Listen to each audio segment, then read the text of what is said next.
आपण पाहत आहात नाशिक खबर न्यूज, जनतेचे हक्काचे व्यासपीठ। नाशिकमध्ये बांधकाम कामगारांसाठी कौशल्य विकासाचा मोठा टप्पा गाठला जाणार आहे।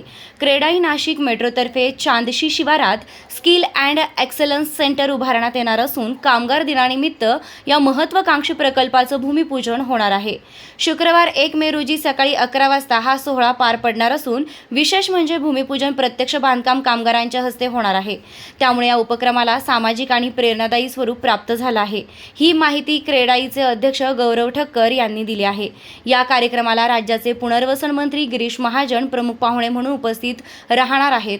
तसेच मंत्री छगन भुजबळ, दादा भुसे, नरहरी झिरवाळ, खासदार राजाभाऊ वाजे, शोभा बच्छाव, आमदार राहुल ढिकले, सीमा हिरे, देवयानी फरांदे, सरोजा हिरे, राहुल आहेर यांच्यासह महापौर हिमगौरी आडके, उपमहापौर विलास शिंदे आणि स्थायी समिती सभापती मच्छिंद्र सानप उपस्थित राहणार आहेत। याशिवाय विभागीय आयुक्त प्रवीण गेडाम, जिल्हाधिकारी आयुष प्रसाद, महानगरपालिका आयुक्त मनीषा खत्री, कुंभमेळा प्राधिकरण आयुक्त शेखर सिंह, नाशिक प्राधिकरण आयुक्त जलज शर्मा, जिल्हा परिषद मुख्य कार्यकारी अधिकारी ओमकार पवार आणि उप कामगार आयुक्त विकास माळी यांची उपस्थिती राहणार आहे। बांधकाम क्षेत्रातील कामगारांना आधुनिक तंत्रज्ञान, सुरक्षितता, प्रशिक्षण आणि कौशल्य वृद्धीची संधी देणारे हे केंद्र भविष्यात नाशिकच्या विकासात महत्त्वाची भूमिका बजावणार असल्याचं उद्योजकांनी सांगितलं आहे व आयोजकांनी सांगितलं आहे।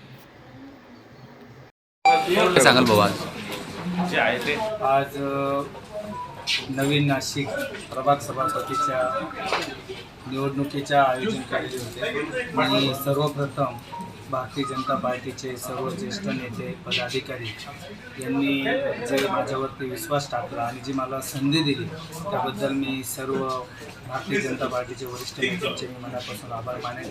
ही निवडणूक आपले कुंभमेळा मंत्री गिरीश महाजन साहेब यांच्या मार्गदर्शनाखाली तसेच पश्चिम विधानसभेचे आमदार सीमाताई हिरे तसेच शहर अध्यक्ष तिन्ही आमदारांच्या नेतृत्वात ही निवडणूक पार पडली आणि यांनी सर्वांनीच माझ्यावरती जो विश्वास दाखवला, नक्कीच तो येणाऱ्या काळामध्ये मी तो विश्वास सार्थ ठरवेल आणि ज्या नवीन नाशिकच्या वेगवेगळ्या समस्या आहेत त्या नवीन नाशिकच्या सर्व मध्यमवर्गीय नागरिक या ठिकाणी राहतात, निश्चित येणाऱ्या काळामध्ये त्यांच्यासाठी जे चांगले निर्णय असेल ते घेण्याचा नक्कीच मी प्रयत्न करेन आणि खास करून मी नवीन नाशिक